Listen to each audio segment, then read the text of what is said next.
everyone, Monique here, Little Gems Creations 1.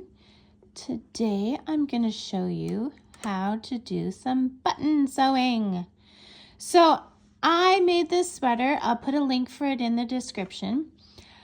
And I'm going for the steampunk kind of look, and I found these really cool buttons.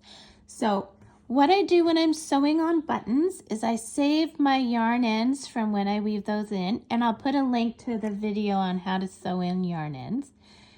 And I kind of organize them according to what needs to be done. So I go by length.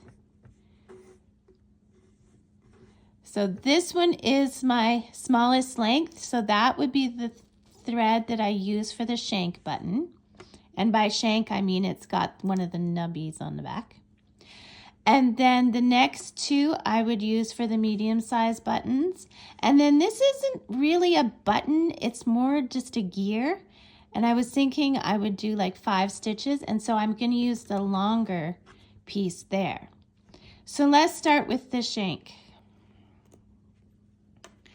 We're going to put these to the side. I'm going to take this little bit. I'm going to thread it. Okay. So now I'm going to hold the shank button where I want it, and I'm going to flip it around. Now you see it poking out there. So I want to make sure I got material, shank, and material.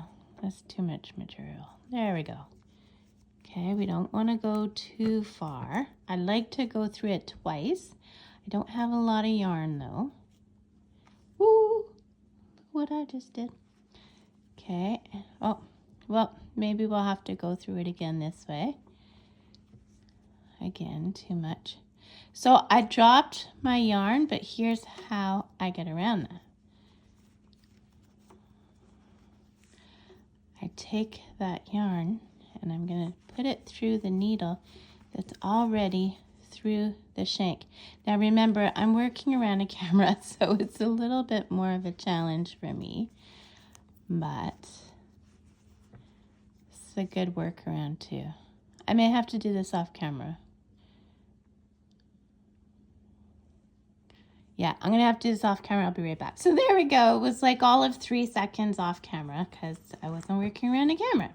So then you would just pull that through because you already had it threaded, and then you would tie a knot. Double knot. Sorry about the camera.